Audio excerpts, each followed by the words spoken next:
February is Teen Dating Violence Awareness Month. It's a problem that can take many different forms, and it has often become difficult to discuss. And here to shed some light on the topic is Jennifer Rolfe, the Director of Empowerment at the YWCA.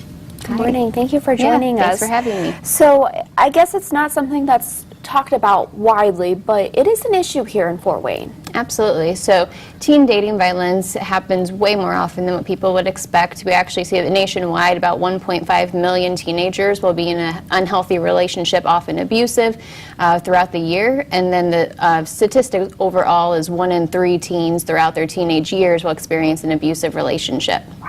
Wow. And what does this problem look like?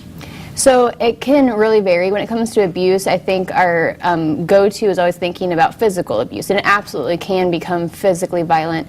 But abuse is so much more than that. There's verbal, emotional abuse. There's control, manipulation. So a lot of the time what we see with teenagers is demanding of passwords, controlling who they're friends with, of not allowing someone to be friends with people of the opposite gender, controlling what their time is spent doing, where they want to be with their partner 24/7 and not allow them to have other friends or other experiences in their life. So a lot of control. And then also a lot of put downs and things that will lower that person's self-esteem, because the more they hurt that person, the easier it is to control them over time.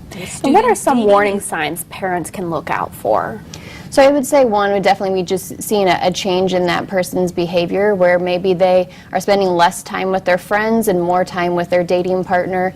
They maybe used to play a sport and they quit and spend all of that extra time with their dating partner instead of doing the things that they used to enjoy doing.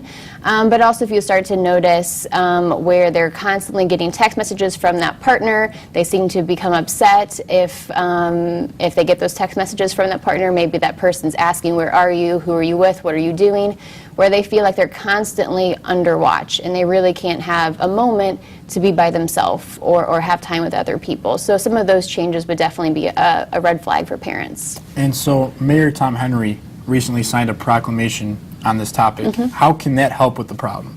Well, definitely awareness is one of just having that backing from a local official definitely helps raise awareness, but also just shows that collaborative approach. When it comes to dealing with any social issue, it really takes lots of layers of how you respond to it to be able to make an impact.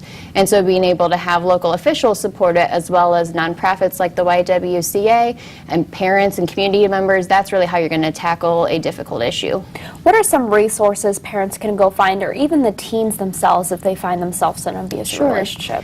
So YWCA Northeast Indiana certainly is a resource. We do provide services to help people who are in dating violent relationships or domestic violent relationships, and so we certainly can work with somebody one-on-one. And we also do have education, so we can come into schools, organizations, really anybody who wants to have us, and do education around healthy and unhealthy relationships.